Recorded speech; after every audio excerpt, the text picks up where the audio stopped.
الحمد لله الحمد لله نحمده ونستعينه ونستغفره ونؤمن به ونتوكل عليه ونعوذ بالله من شرور أنفسنا ومن سيئات أعمالنا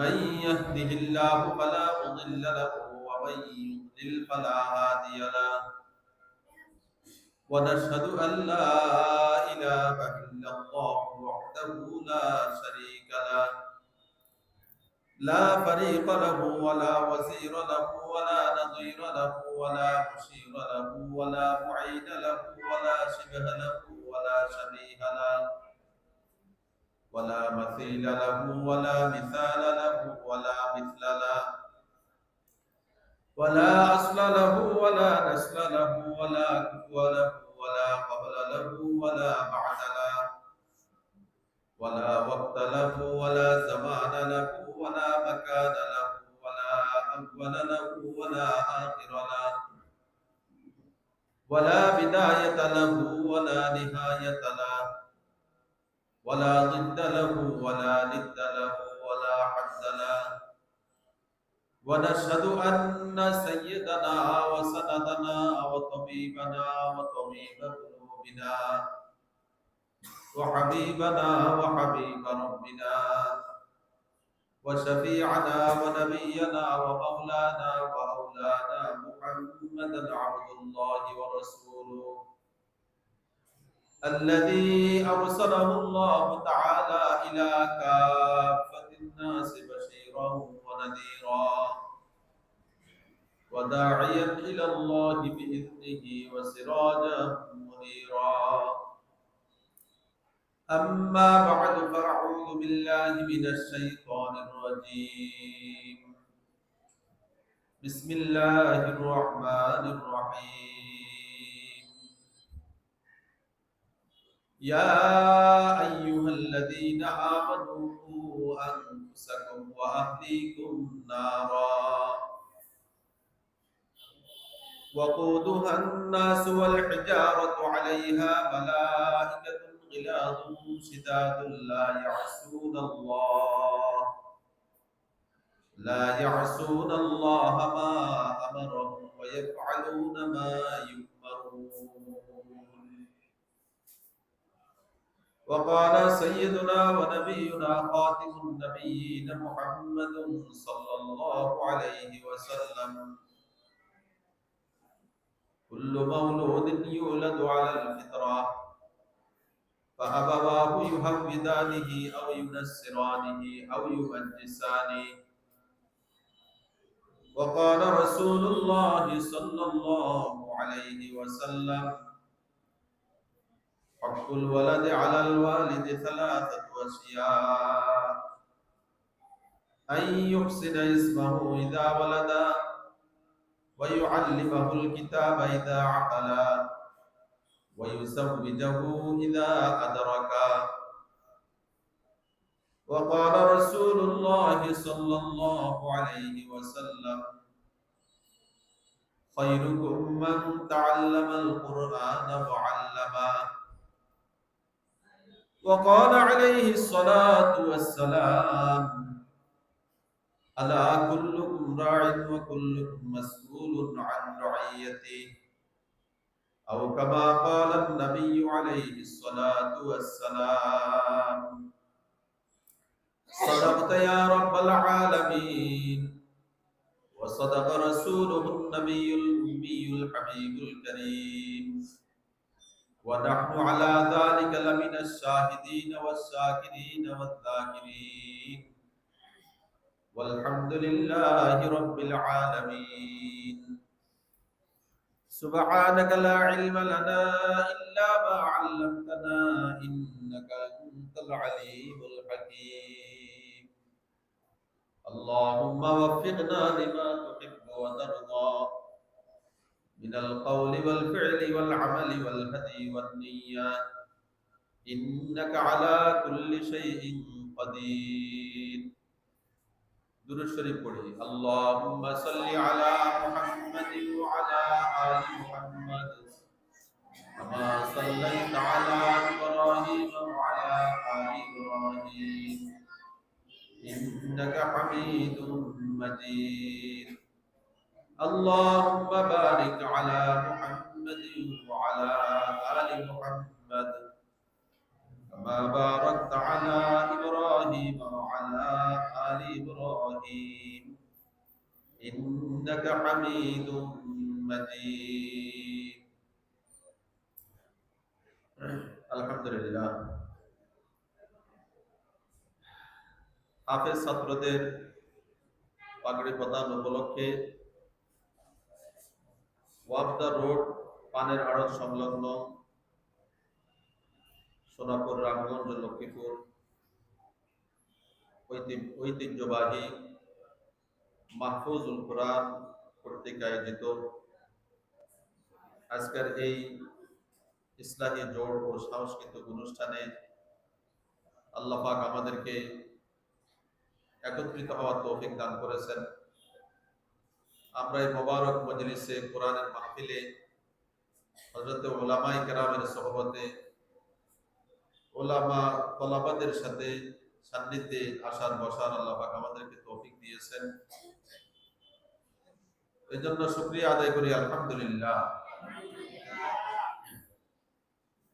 মুহতারাম হাজরিন, আল্লাহ পাক আমাদেরকে দুনিয়াতে পাঠাইছেন আল্লাহ পাকের হুকুম মতো চলার জন্য। আল্লাহ পাকের হুকুম কি এটা বোঝার জন্য আমাদের লেখাপড়া দরকার, জ্ঞান অর্জন করা দরকার। আর এই জ্ঞান আল্লাহ পাক রাখছেন কোরআনে মাজিদের মধ্যে। দুনিয়াতে পাঠাইছেন আল্লাহ পাক আল্লাহ পাকের হুকুম মতো চলার জন্য। এখন আল্লাহ পাকের হুকুম নির্দেশ আমার প্রতি কি, এটা তো আমাকে জানতে হবে। কি বলেন? আল্লাহ পাকের হুকুমগুলো আমাকে জানতে হবে। এই হুকুমগুলা রাখছেন আল্লাহ পাক তার কালামুল্লাহ শরীফ কোরআনে মাজিদের মধ্যে। এজন্য আমাদেরকে কোরআন শিখতে হবে। কোরআন না শিখলে আমরা আল্লাহ পাকের হুকুম বুঝতে পারবো না, জানতে পারবো না। না জানলে তো মানতে পারবো না। মানার জন্য জানা দরকার, আর জানার জন্য এরকম প্রতিষ্ঠান দরকার। কি বলেন? মাদ্রাসা মক্তবে বিশেষত কোরআনে মাজিদের শিক্ষা দেওয়া হয়। এটাই আসল শিক্ষা, এটাই মৌলিক শিক্ষা, এটাই মানবতার শিক্ষা, এটাই মনুষ্যত্বের শিক্ষা। কোন ইমানদার মুসলমানের জন্য এই শিক্ষার বিকল্প নাই। সকল মানুষের জন্য এই শিক্ষা অপরিহার্য। যারা শিখবে তারাই মনুষ্যত্ব অর্জন করতে পারবে। যারা এই শিক্ষা থেকে বঞ্চিত থাকবে, আল্লাহর দেওয়া এই শিক্ষা ব্যবস্থা থেকে যারা দূরে থাকবে, মনুষ্যত্ব অর্জন করতে পারবে না। মনুষ্যত্ব অর্জন করতে হইলে, মানুষ হইতে হইলে কোরআনে কারীমের শিক্ষার বিকল্প নাই। দুই রকম শিক্ষা আছে, একটা দ্বীনি শিক্ষা, একটা দুনিয়াবী শিক্ষা। একটা ওহী ভিত্তিক শিক্ষা, আল্লাহ প্রদত্ত শিক্ষা, আর একটা মানব রচিত শিক্ষা। দুইটা কি এক না দুই? একটু খেয়াল দিয়ে বলেন তো, মানব রচিত শিক্ষা আর ওহী ভিত্তিক শিক্ষা, আল্লাহ প্রদত্ত শিক্ষা, দুইটার মধ্যে ব্যবধান আছে নাকি? আকাশ পাতাল ব্যবধান। ये भी इल्म वो भी इल्म, नाम दोनों एक है, लेकिन इन दोनों इल्म में आसमान और जमीन फर्क है। दुनिया के इल्म का गरज हासिल दुनिया, दीनी इल्म का गरज खुदा को मिलना। আবিধানিক অর্থে সবটি ইলম, লুগাবি অর্থে আবিধানিক অর্থে ইলম। ইলম আল ইলম দানিস্তান, জানা। ইলম মানে জানন, শিখন। আবিধানিক অর্থে যে কোরআন শিখে সেও এলেম শিখলো, যে দুনিয়া শিখে সেও এলেম শিখলো, কিন্তু শরীয়তের পরিভাষায় ব্যবধান। শরীয়তের পরিভাষায় ইলম বলা হয় ওই এলেমকে, যে এলেম না শিখলে মানুষত্ব অর্জন হয় না, যে এলেম না শিখলে আল্লাহকে চেনা যায় না, আল্লাহর পরিচয় বোঝা যায় না, যে এলেম না শিখলে দ্বীন শরীয়তের উপরে চলা যায় না, আল্লাহ পাকের হুকুম জানা যায় না, যে এলেম না শিখলে আল্লাহ পাকের হুকুম মতো চলা যায় না, সে এলেমকে বলে ইলমে দ্বীন। এই এলেম না হলে আমি আপনি প্রকৃত মানুষ হইতে পারবো না। মানুষ হওয়ার জন্য, মনুষ্যত্ব অর্জন করার জন্য, আশরাফুল মাখলুকাত হিসাবে নিজের পরিচয় দেওয়ার জন্য যে এলেম দরকার, এই এলেম হলো ইলমে দ্বীন, আল্লাহ প্রদত্ত এই দ্বীনি এলেম আমাকে আপনাকে শিখতে হবে। এই এলেম আল্লাহ পাক রাখছেন কোরআনে, এই জন্য কোরআন শিক্ষা জরুরি, আর এই জন্য কোরআনের প্রতিষ্ঠান জরুরি।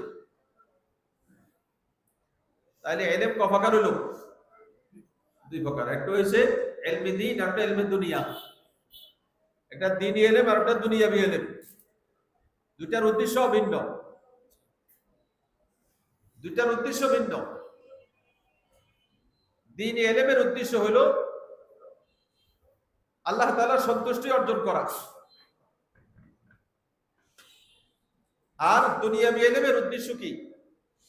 দুনিয়া অর্জন করা, দুনিয়ার সুখ শান্তি আরাম আয়েশ, দুনিয়ার বাড়ি, দুনিয়ার গাড়ি, দুনিয়ার চাকরি বাকরি, সুযোগ সুবিধা, এগুলো হলো দুনিয়াবি এলেমের মাকসাদ, উদ্দেশ্য।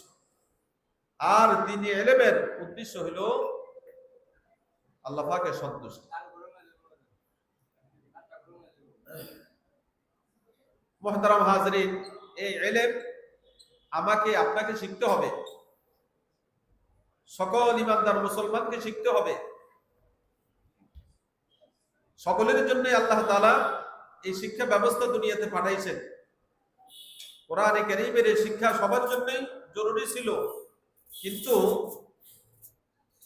কাফের বেঈমান মুশরিক যারা, তারা এলেম শিখে না, শিখবে না। কিন্তু আমরা যারা ইমানদার মুসলমান, আমরা তো না শিখি পারি না, আমাদেরকে তো শিখতেই হবে। আমার ভাইরা, এদিকে মনোযোগ দিই। কারে খুদকুর কারে বেগানা মাকুন, এখন আমরা যে কাজ নিয়ে পড়ছি এদিকে মনোযোগ দিই।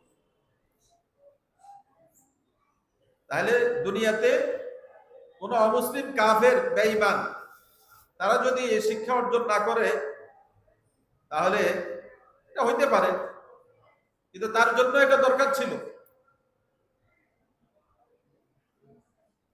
সে শিখছে না, এই ইলম সে অর্জন করতেছে না, জরুরি মনে করে না। কিন্তু আমি আপনি ইমানদার মুসলমান, আমাদের জন্য এটা জরুরি। ইলমে দ্বীন শিক্ষা করা আমাদের জন্য তো জরুরি, এটা তো ফরজ হিসাবে সাব্যস্ত করা হয়েছে। আল্লাহর হাবিব ইরশাদ করেন, তলাবুল ইলমি ফারিজাতুন আলা কুল্লি মুসলিম। বাচ্চারা পারে, হাদিস মোটামুটি সবাই পারে।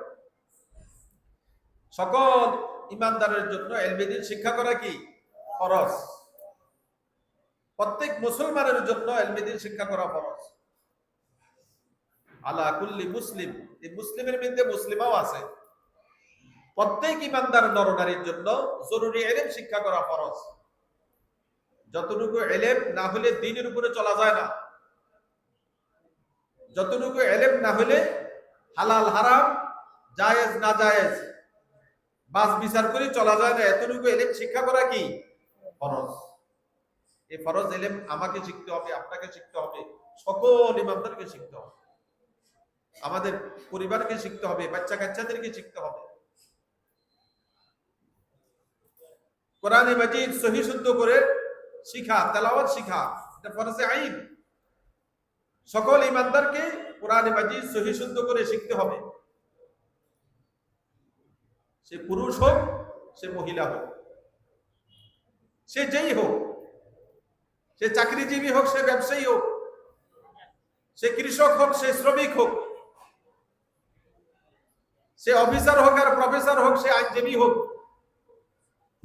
সে উকিল ব্যারিস্টার হোক, সে দার্শনিক হোক, সে কবি হোক, সাহিত্যিক হোক, সে যেখানেই থাকুক না কেন, যে অবস্থায় থাকুক না কেন, তাকে কোরআন মাজিদ সহি শুদ্ধ করে শিখতে হবে। মুহতারাম হাজরিন, আমি আপনাদেরকে জিজ্ঞাসা করি, নামাজের ভিতরে বাহিরে কত ফরজ? 13 ফরজ। নামাজের ভিতরে 7 ফরজ, বাহিরে, ঠিক আছে নাকি? নামাজের ভিতরে কত ফরজ? 6 ফরজ, বাহিরে, ঠিক আছে। নামাজের ভিতরে 6 ফরজের একটা ফরজ হলো কেরাত পড়া। একটা ফরজ কি? কেরাত পড়া। কেরাতটা যদি আমি সহি শুদ্ধ করি, না পড়ি, উল্টা পাল্টা পড়ি, তাহলে আমার কেরাতের ফরজিয়ত আদায় হবে না। আবার নামাজ ভঙ্গের কারণ কয়টা? 19টা। এর মধ্যে একটা আছে নামাজে অশুদ্ধ পড়া। একটা কি আছে? নামাজে অশুদ্ধ পড়া।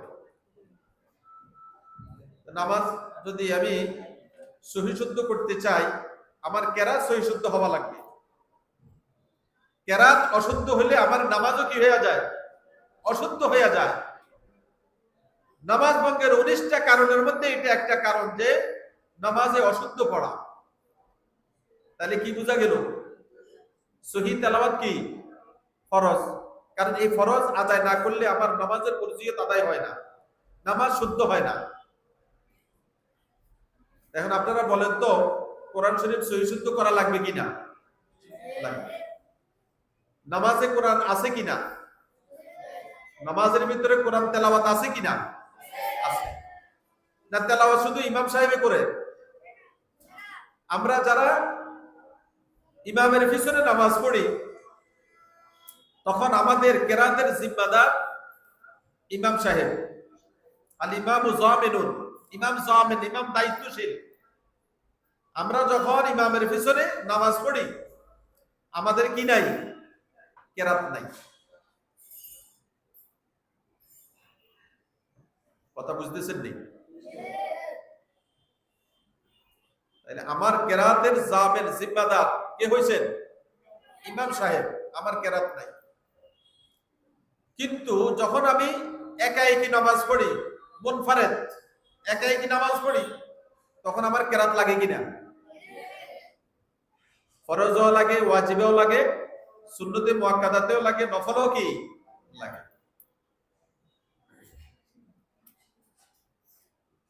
কেরাত লাগে। তাহলে আমার কেরাত সহি শুদ্ধ করতে হবে। কোরআন শরীফ আমাকে সহি শুদ্ধ করে শিখতে হবে। আমার বাচ্চা কাচ্চাদেরকে শিখাইতে হবে। আমি অভিভাবক, আমি বাচ্চার বাবা, অভিভাবক, জিম্মাদার। আমার উপরে দায়িত্ব হলো আমার সন্তানকে কোরআন সহি করে দেওয়া। তার দৈনন্দিন জীবনের দ্বীনের উপরে চলার জন্য যতটুকু ইলম দরকার, এতটুকু ইলম কমপক্ষে তাকে শিখিয়ে দেওয়া। যেহেতু ইলমে দ্বীন শিক্ষা করা কি, আওয়াজ দিয়া বলি, ফরজ। কমন ফরজ, কমন, সবার জন্য ফরজ। এখানে ফরজ 2 প্রকার, একটু বুঝার চেষ্টা করি। এক প্রকার ইলম শিক্ষা করা, ফরজে আইন। আরেকটা হলো ফরজে কিফায়া। কোরআন শরীফের সহি তেলাওয়াত, এটা ফরজে আইন। কোরআন মাজিদের তাফসীর শিক্ষা করা, এটা হলো ফরজে কিফায়া। তাফসীর সবাই শিখতে পারবে না এবং সবার জিম্মাদারিও না। তাফসীর শিখার জন্য যদি সমাজে কিছু আলেম তৈয়ার থাকে, আলহামদুলিল্লাহ, অন্যদের দায়িত্ব আদায় হয়ে যাবে। কিন্তু সহি তেলাওয়াত সবার জন্য জরুরি। এটা কমন সাবজেক্ট, এটা কমন বিষয়। সব স্তরের মুসলমানের জন্য, সকল ইমানদারের জন্য সহি তেলাওয়াত অপরিহার্য। এটা ফরজে আইন। মুফাসসিরে কোরআন হওয়া সবার জন্য কি না? ফরজে আইন না। বুঝার জন্য বলছি, উদাহরণস্বরূপ 5 ওয়াক্ত নামাজ কি কেমন ফরজ? ফরজ আইন, কমন ফরজ, কমন। প্রত্যেক আকিল বালিগ নারী পুরুষের উপরে 5 ওয়াক্ত নামাজ কি ফরজ, ফরজ আইন। মা বোনদের ওজরের কারণে ওজরের সময় তারা, বিশেষ ওজরের সময় তারা পড়বে না, এটা আল্লাহ কর্তৃক ছাড়। নচেত প্রত্যেক নারী পুরুষের উপরে, প্রাপ্তবয়স্ক নারী পুরুষের উপরে যার আকল জ্ঞান বুদ্ধি ঠিক আছে, তার জন্য নামাজ পড়া কি ফরজ, ফরজ আইন। আরেকটা নামাজ আছে জানাজার নামাজ, এটা হলো কি ফরজে কেফায়া। আপনার এলাকাতে, আপনার মহল্লায় কেউ মারা গেলে তার দাফন কাফনে জানাজায় শরীক হওয়া আপনার দায়িত্ব হয়। এটা আপনার দায়িত্ব, যেহেতু আপনার মহল্লার মানুষ মারা গেছে, আপনার প্রতিবেশী মারা গেছে, আপনার আত্মীয় মারা গেছে, এই জন্য আপনার দায়িত্ব তার দাফন কাফন জানাজা ইত্যাদির ব্যবস্থা করা। এই দায়িত্ব যদি কেউ আঞ্জাম দিয়ে দেয় তাহলে হইয়া গেছে। মহল্লার সবারই দায়িত্ব ছিল, কিন্তু কেউ যদি দায়িত্ব আঞ্জাম দেয় কিছু লোকে, তাহলে অন্যদের দায়িত্ব কি আদায় হয়ে গেছে। কিছু মানুষ যদি জানাজায় উপস্থিত হয়, সবারই উপস্থিত হওয়া উচিত, কিন্তু পারল না কেউ কোনো কারণে, তাহলে কিছু লোক যদি অন্তত জানাজায় উপস্থিত হইয়া যায়, অন্যদের দায়িত্ব কি আদায় হয়ে গেছে। কিন্তু বলেন তো ফরজ নামাজটা কি এরকম? ফরজ নামাজটা এরকম। কোরআন ও হাদিসের যাবতীয় ইলম, যাবতীয় জ্ঞান সবার পক্ষে সম্ভব না। কোরআনের তাফসীর, কোরআনের সব বিষয়ের ইলম, হাদিস শরীফের ইলম, মাসলা মাসাইলের ইলম, ফতোয়া ফারায়েজের ইলম, যাবতীয় ইলম শিক্ষা করা, সব ইলম শিক্ষা করা সবার জন্য সম্ভব নয়। এটা সবার উপরে ফরজও না। শরীয়তের যাবতীয় ইলম শিক্ষা করা সবার উপরে কি না ফরজ না, কিন্তু প্রয়োজনীয় ইলম দৈনন্দিন জীবনে ইসলামের উপরে চলার জন্য, দ্বীনের উপরে চলার জন্য যে পরিমাণ ইলম দরকার, এই পরিমাণ ইলম শিক্ষা করা সবার জন্য কি ফরজ। এই কথাটা আমরা এভাবে বুঝতে পারি, শরীয়তের ফরজ বিষয়ের ইলম শিক্ষা করা কি ফরজ, ওয়াজিবের ইলম শিক্ষা করা ওয়াজিব, সুন্নতে মুআক্কাদা যেটা, এটার ইলম শিক্ষা করা কি সুন্নতে মুআক্কাদা, যেটা নফল সেটার ইলম শিক্ষা করা কি নফল। আমার ভাইরা কথা কি বুঝতে পারছেন আপনারা? এখন আমার উপরে শরীয়তের যে ফরজ বিধান আসছে, যেমন 5 ওয়াক্ত নামাজের বিধান আমার উপরে আছে, তার ইলম শিক্ষা করাও কি আমার জন্য ফরজ। নামাজ যেমন ফরজ, তার ইলম শিক্ষা করাও কি ফরজ। আমার উপরে রোজা ফরজ হয়েছে, তাহলে রোজার ইলম শিক্ষা করাও কি ফরজ। হজের হুকুম আমার উপরে আসছে, হজের ইলম শিক্ষা করা আমার উপরে ফরজ। যাকাত দেওয়ার হুকুম আমার উপরে আসছে, আমি বিত্তশালী, সাহেবে নেসাব, নেসাব পরিমাণ মালের মালিক আমি, তাহলে আমার উপরে যাকাতের হুকুম যখন আসলো, যাকাতের মাসলাম জানাও আমার জন্য কি ফরজ। ফরজ ইলম শিখতে হবে। যার উপরে ফরজ দায়িত্ব আছে তাকে এই ফরজ বিষয়ের ইলম শিখতে হবে। আর এই ফরজ ইলম শিখাবার জন্য আলহামদুলিল্লাহ আমাদের সমাজে, দেশে এরকম বহু দিনী প্রতিষ্ঠান আছে, যেগুলা সহি তরিকায় সঠিক পদ্ধতিতে চলছে, নিয়ম নীতি বজায় রেখে চলছে। এরকম দিনী প্রতিষ্ঠান যেগুলা সহি তরিকায় এবং একেবারে কোরআন সুন্নাহ ভিত্তিক চলছে, নিয়ম নীতির উপরে চলছে, এরকম প্রতিষ্ঠান আলহামদুলিল্লাহ আমাদের সমাজে আছে। এগুলা থাকতে হবে, না থাকলে আমরা দিন শিখতে পারবো না, আমাদের সন্তানরা দিন শিখতে পারবে না। কথা ঠিক নাকি? মুহতারাম হাজরিন, সংক্ষেপ অল্প সময় নিয়ে আমি আপনাদের সামনে বসছি। ওলামায়ে কেরাম আছেন, আমাদের মেহমানরা আছেন, এনারা আসবেন, কথা বলবেন। বিশেষ করে আমাদের খেড়িয়ার মানসার মোহতারাম সাহেব হুজুর, তার শেখ হুজুর কথা বলবেন। আমি এতটুকু কথা আপনাদের খেদমতে আরো রাখতে চাই, ইলম শিখতে হবে কিনা বলেন, ইলম শিখতে হবে কিনা? আহলু ইয়ালকে শিখাইতে হবে, আমার অধীনস্থকে শিখাইতে হবে, যারা আমার দায়িত্বে আছে তাদেরকে শিখাইতে হবে। বাচ্চাদেরকে ইলমে দ্বীন শিখানো মা বাবার জিম্মাদারি, বিশেষ করে বাবার জিম্মাদারি, বাবার দায়িত্ব। বাবা অভিভাবক হিসাবে, বাচ্চার অভিভাবক জিম্মাদার হিসাবে, মুরব্বী হিসাবে তার দায়িত্ব হলো তার সন্তানকে দ্বীন শিখানো, দ্বীন শিখাইয়া দেওয়া। এটা বাচ্চার হক।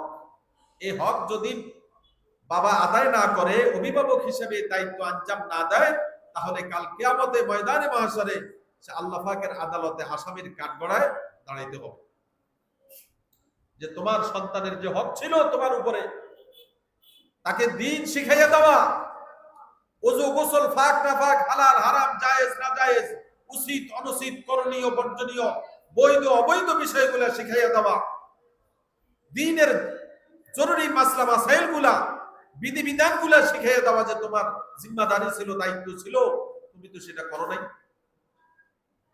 তোমার বাচ্চা দ্বীনের উপরে চলার জ্ঞানে তো পায় নাই, সে চলবে কিভাবে? তোমার দায়িত্ব অবহেলার কারণে তোমার ছেলে গোমরা হইয়া গেছে, পথভ্রষ্ট হইয়া গেছে, বেনামাজি হইয়া গেছে, বেরোজগার হইয়া গেছে। আল্লাহ মাফ করেন, কারো কোনো বাবার দায়িত্ব অবহেলার কারণে যদি সন্তান বিপদগামী হইয়া যায়, আল্লাহ মাফ করুক, যদি সে এভাবে নাস্তিক মুরতাদ হইয়া যায়, বেঈমান কাফের হইয়া যায়, আল্লাহ মাফ করেন যদি এভাবে সে বেদীন হইয়া যায়, তাহলে এটার জন্য কিন্তু বাবা আল্লাহ পাকের আদালতে আসামির কাঠগড়ায় দাঁড়াইতে হবে। এই জন্য সাবধান, সতর্ক হই। প্রত্যেক বাবা চিন্তা করি যে আমার সন্তানের কি হক আমার উপরে, কি দায়িত্ব, কি জিম্মাদারি আমার উপরে, আমি বাবা হিসাবে আমার সন্তানের জন্য কি করণীয়, তার ব্যাপারে আমার কি দায়িত্ব। প্রত্যেকটা সন্তান দুনিয়াতে আসে, সে তো অবুঝ শিশু, কিছুই বুঝে না, একেবারে অবুঝ নিষ্পাপ শিশু, তার কোনো জ্ঞান নাই, তার চলার মতো কোনো অ্যাবিলিটি নাই, সে কোন দিকে চলবে, কোন রাস্তায় হাঁটবে এই জ্ঞান নাই। আস্তে আস্তে সে বড় হইতেছে, বুঝ জ্ঞান আসতেছে, হাঁটি হাঁটি পা পা করছে। এই সময় তার বাবা তাকে যেদিকে নেয় সে ওইদিকে কি, ওইদিকে হাঁটে, ওইদিকে যায়। কথা ঠিক কিনা? ওইদিকে, ওই রাস্তায় সে চলে, বাবার হাত ধরে ধরে চলে।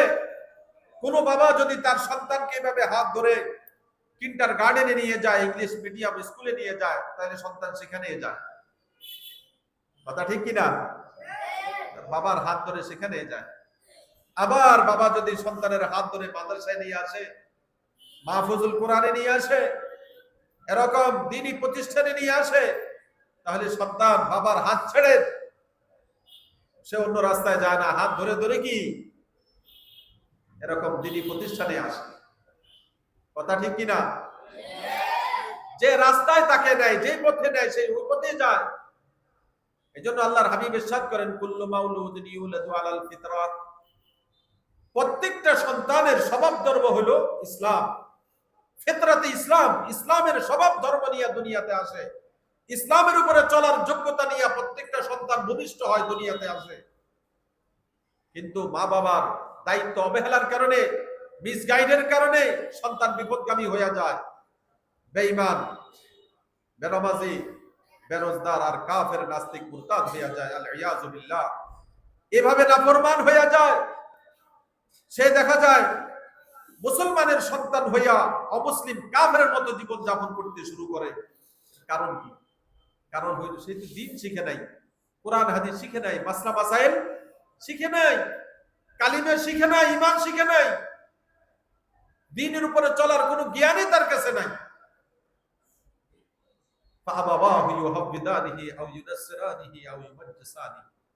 মা বাবা তাকে ইহুদি বানায়, খ্রিস্টান বানায়, অগ্নি পূজক বানায়, বেঈমান আর কাফের বানায়।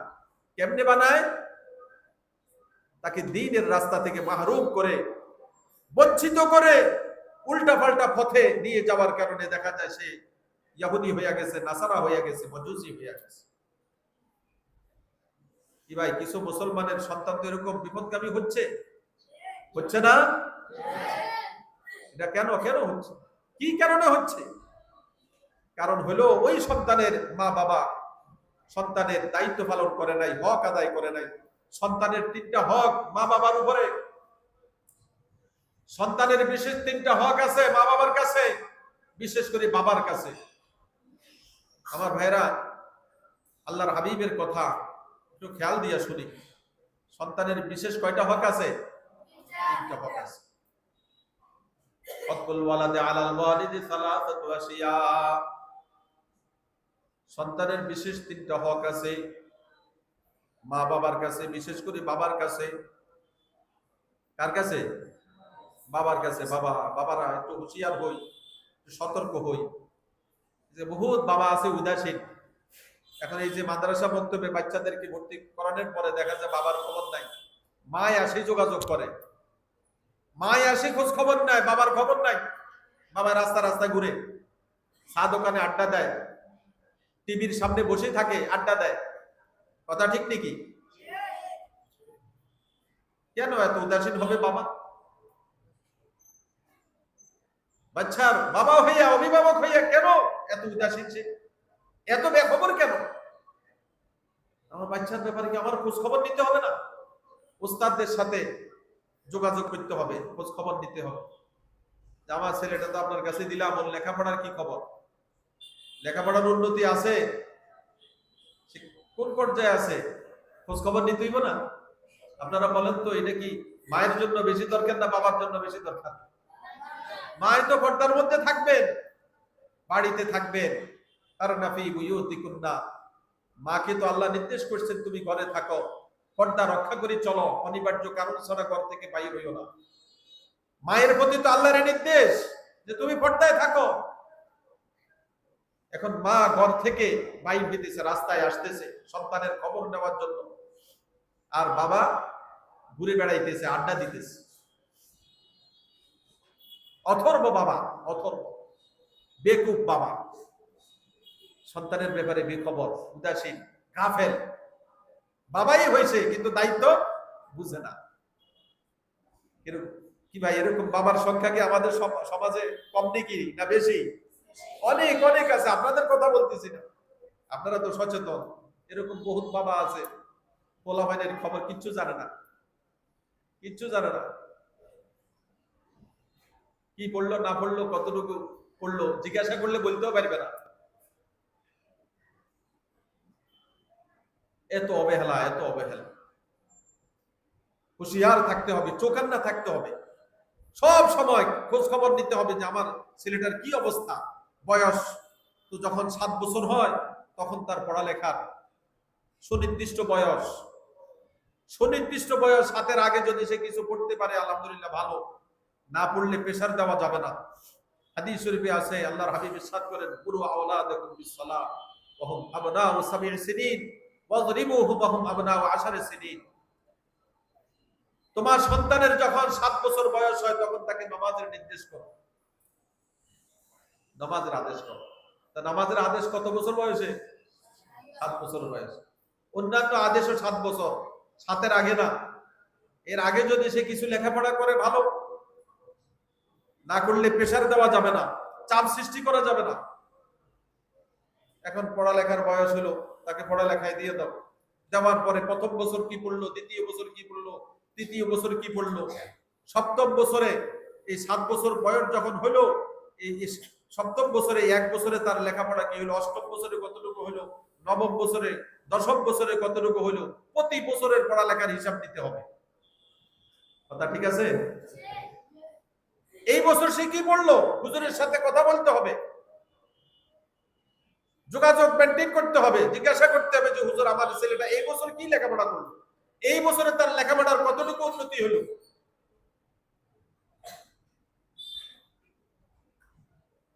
একটা বছর সময় তো নষ্ট করা যাবে না। 1 বছর কেন, 1 মাসও না, 1 দিনও না, 1 দিনের সময় নষ্ট করা যাবে না।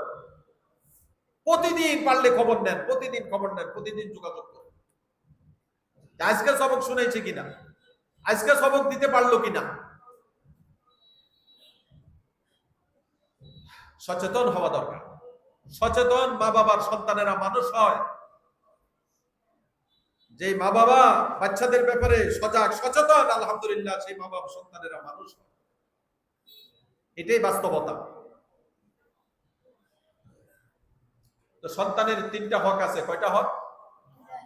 তিনটা হক, বিশেষ তিনটা হক। আল্লাহর হাবিব ইরশাদ করেন, হকুল ওয়ালাদি আলাল ওয়ালিদি সালাসাতু আশিয়া। সন্তানের তিনটা হক আছে মা বাবার কাছে, বিশেষ করে বাবার কাছে। এক নম্বর, আইয়ুহসিনা ইসমাহু ইযা ওয়ালাদা। সন্তান যখন দুনিয়াতে আসে সুন্দর একটা নাম রাখা হবে। সুন্দর একটা কি নাম রাখা হবে, কোরআন সুন্নাহ মতো অর্থবহ, নবী রাসূলদের নামের সাথে মিলাইয়া, সাহাবা সাহাবিয়াদের নামের সাথে মিলাইয়া, বুজুর্গানে দ্বীনের নামের সাথে মিলাইয়া, আল্লাহ ওয়ালাদের নামের সাথে মিলাইয়া সুন্দর একটা নাম রাখতে হবে। হাদিস শরীফে আছে, আল্লাহর হাবিব ইরশাদ করেন, আহাব্বুল আসমা ইলাল্লাহ আব্দুল্লাহ ওয়া আব্দুর রহমান।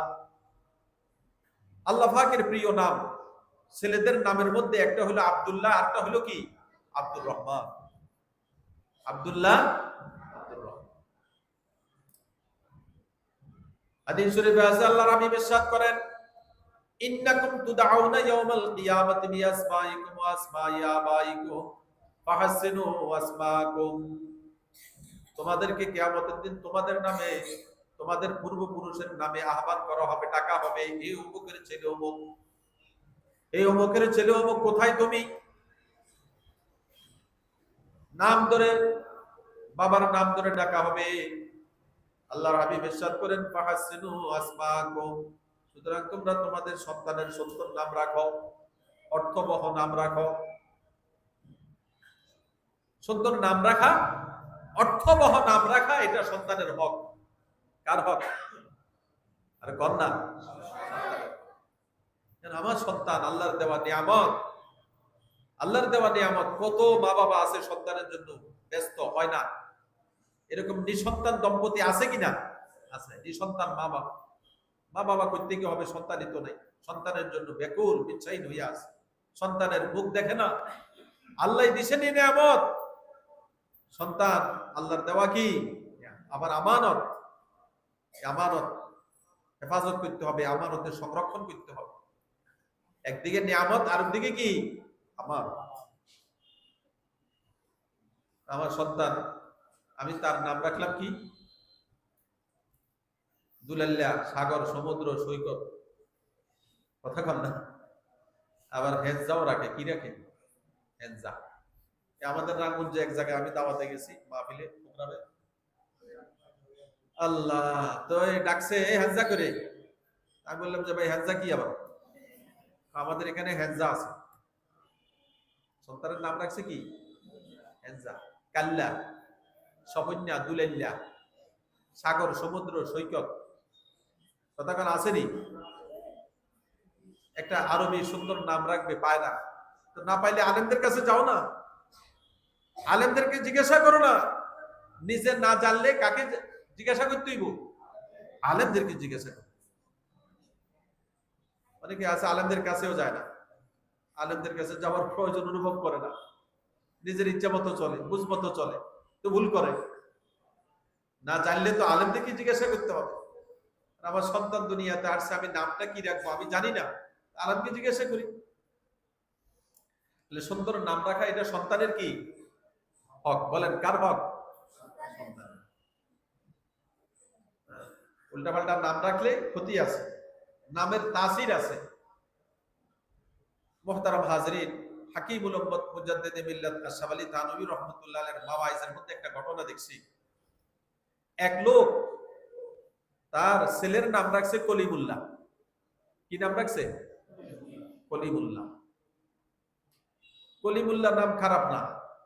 কলিমুল্লাহ মানে আল্লাহর সাথে কথোপকথনকারী, আলাপচারী। হযরত মূসা আলাইহিস সালাতু ওয়াস সালামের উপাধি কি ছিল? কলিমুল্লাহ। তো এক লোক তার সন্তানের কি নাম রাখছে? কলিমুল্লাহ। আরবি নাম, ঠিক আছে। এখন এই সন্তানটা সব সময় অসুস্থ হয়, সব সময় অসুস্থ, যত চিকিৎসা দেয় সে সুস্থ হয় না।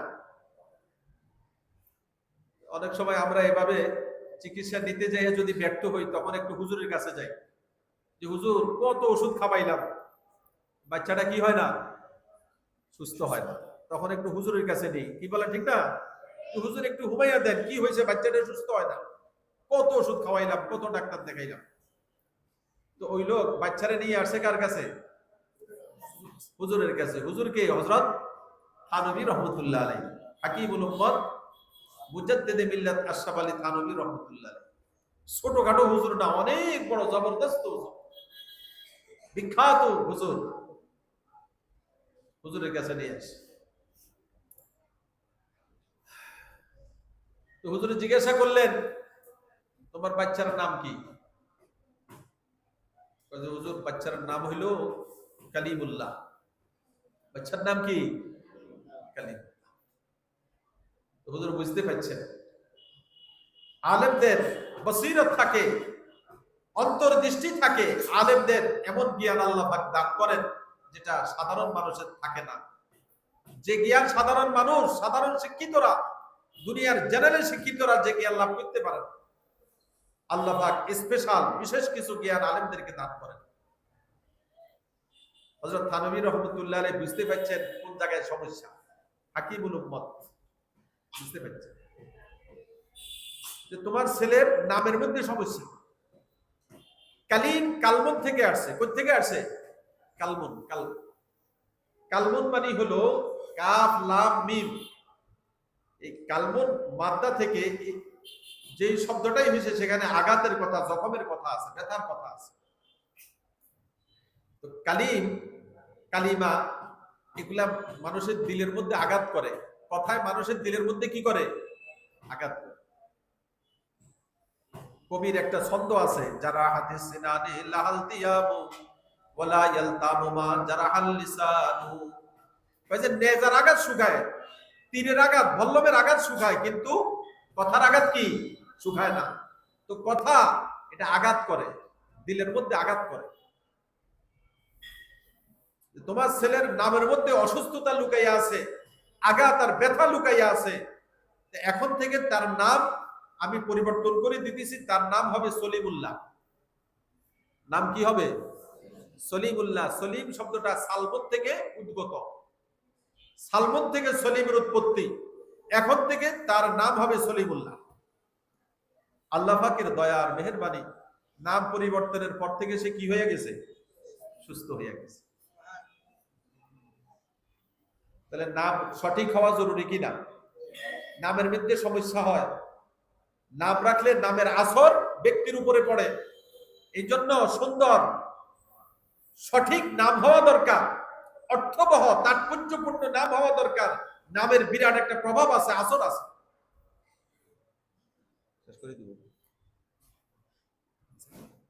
মুহতারাম হাজরিন, এক শিয়া দুইটা গাদা ফাইলতো। শিয়ারা হযরত আবু বকর ওমরকে পছন্দ করে না, গালি দেয়, অশালীন ভাষায় গালি দেয়।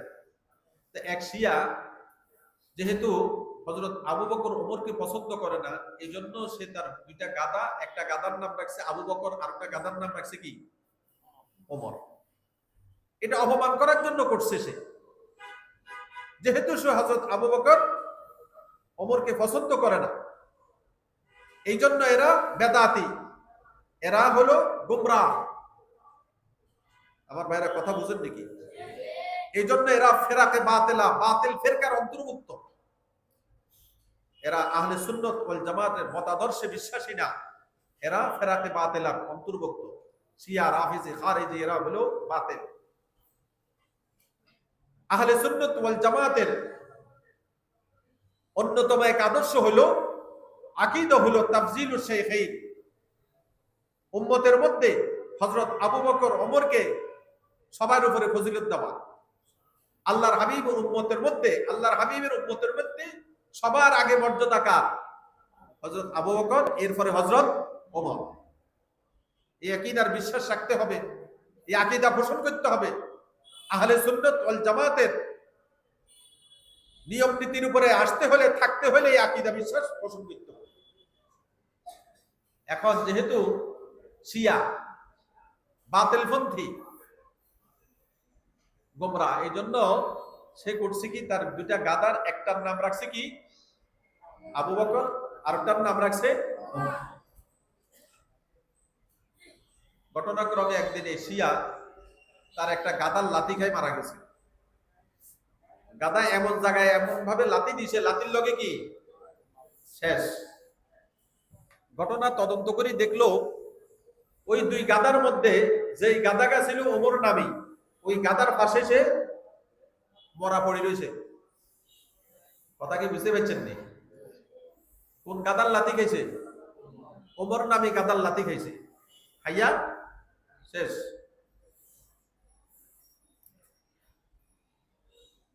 ওমর নামী গাদার লাথি খাইছে যেহেতু নাম রাখছে কি ওমর। হযরত আবু বকর আর ওমরের মেজাজ আর তবিয়তের মধ্যে পার্থক্য ছিল। আল্লাহ তাআলার সৃষ্টির মধ্যে একটা ব্যবধান আছে।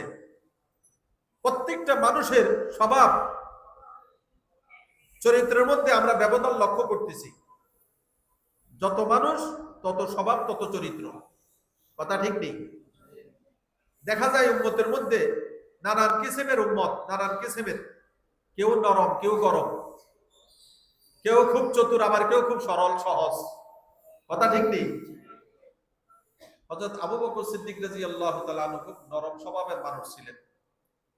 হযরত ওমর রাদিয়াল্লাহু তাআলা আনহু খেলকাতান ফিতরাতান গরম ছিলেন, মেজাজের মধ্যে হারারাত ছিল, তবে অন্যায়ের ব্যাপারে কোনো ছাড় কি ছিল না, কোনো ছাড় ছিল না। হযরত ওমর রাদিয়াল্লাহু তাআলা আনহু তবিয়তের দিক থেকে একটু কি ছিলেন? গরম ছিলেন, গরম ছিলেন। ওই গাদার নাম রাখছে ওমর, তার স্বভাবের মধ্যে একটু উমরি মেজাজের প্রতিফলন করছে, তার স্বভাবের মধ্যে হারারাত আসছে। এই ওমর নামে গাদা লাথি দিয়ে ওটারে কি করছে? শেষ করে দিয়েছে। তাহলে আমি আপনাদের কি বুঝাইতে চাইতেছি কথা, যে নামের মধ্যে কি আছে? তাসির আছে। নামের মধ্যে কি আছে ভাই? তাসির আছে। নাম সুন্দর হওয়া দরকার, নাম অর্থবহ হওয়া দরকার। উল্টা পাল্টা নাম রাখতেছে। সন্তানের নাম রাখছে রিগান, রিপন, রিঙ্কু, পিঙ্কু, নান্টু, জন্টু। বলেন তো এই ধরনের নাম আছে নাকি? আছে। আমি মিথ্যা বলছি না, আছে। এটা কি ধরনের নাম হলো? আমাদের লদুয়া মাদ্রাসায় কিছুদিন আগে একটা ছেলে ভর্তি হইতে আইছে। আমি জিজ্ঞাসা করলাম তোমার নাম কি? আমার নাম রিগান। আমেরিকার কোন এক সময় এক প্রেসিডেন্ট ছিল, ওর নাম কি? রিগান। এখন নাম শুনলে বোঝা যায় না কি মুসলমান না অন্য কিছু। ও ভাই, মুসলমানের সন্তান দুলাল নামে আছে, আবার হিন্দুর নামও কি আছে? দুলাল আছে। কথা ঠিক নাকি? হিন্দুর নামও দুলাল আছে। সফর মুসলমানের সন্তান আছে, আবার হিন্দুর বিন্দু আছে। কথা কথা আছে নাকি? নামে ব্যবধান করা যায় না, পার্থক্য করা যায় না, বোঝা যায় না কি মুসলমান না অন্য কিছু। কি নাম রাখলাম আমি সন্তানের? কি হক আদায় করলাম? কি হক আদায় করলাম? আমি তো আমার সন্তানের হক নষ্ট করলাম। সে তো বড় হয়ে আমার হক দিবে না, সে তো আমার হক আদায় করবে না। এই জন্য আল্লাহর হাবিব ইরশাদ করেন, সন্তানের বিশেষ তিনটা হক আছে বাবার কাছে, বিশেষভাবে বাবার কাছে। কয়টা? আইয়ুহসিনা ইসমাহু ইযা ওয়ালাদা, সুন্দর নাম রাখতে হবে। ওয়া ইউআল্লিমাহুল কিতাবা ইযা আকালা, 2 নম্বর, সন্তানের যখন জ্ঞান বুদ্ধি হয়, পড়ালেখার বয়স হয়, তাকে কোরআন মাজিদ শিক্ষা দিতে হবে। 3 নম্বর, সে যখন বিবাহ শাদীর উপযুক্ত হয় তখন তার বিবাহ শাদীর ব্যবস্থা করতে হবে। এই হাদিসের মধ্যে সন্তানের বিশেষ 3টা হকের কথা বলা হয়েছে। আর আলোচনা দীর্ঘায়িত করা গেল না, মাগরিবের সময় হয়ে গেছে। এই 3টা হকের কথা মনে থাকবে তো ইনশাআল্লাহ। সন্তানের নাম রাখবো, সন্তানের 2 নম্বর হক, তাকে কোরআন মাজিদ শিক্ষা দিব। আর কোরআন শিক্ষা দেওয়ার জন্য এরকম দ্বীনি প্রতিষ্ঠান আলহামদুলিল্লাহ আমাদের দেশে বহুত আছে। দেখে শুনে বুঝে শুনে যে কোনো প্রতিষ্ঠানে দেওয়া যাবে না। বহুত কমার্শিয়াল প্রতিষ্ঠান আছে যেখানে সেখানে না, ভালো পরিবেশ দেখে, যে ভালো তালিম হয় কিনা, তরবিয়ত হয় কিনা, ভালো লেখাপড়া হয় কিনা, এরকম ভালো দ্বীনি প্রতিষ্ঠান থেকে বাচ্চা কাচ্চাদেরকে দিন শেখাবার জন্য ভর্তি করাইয়া দিতে হবে। আল্লাহ তাআলা আমাদেরকে সন্তানের হক আদায় করার তৌফিক দান করেন, আহলে ইয়াল পরিবার পরিজনের হক আদায় করার তৌফিক দান করেন। আমিন। ওয়া আখিরু দাওয়ানা আলহামদুলিল্লাহি রাব্বিল আলামিন। আলহামদুলিল্লাহ। হযরতের কোরআন হাদিসের আলোকে আমরা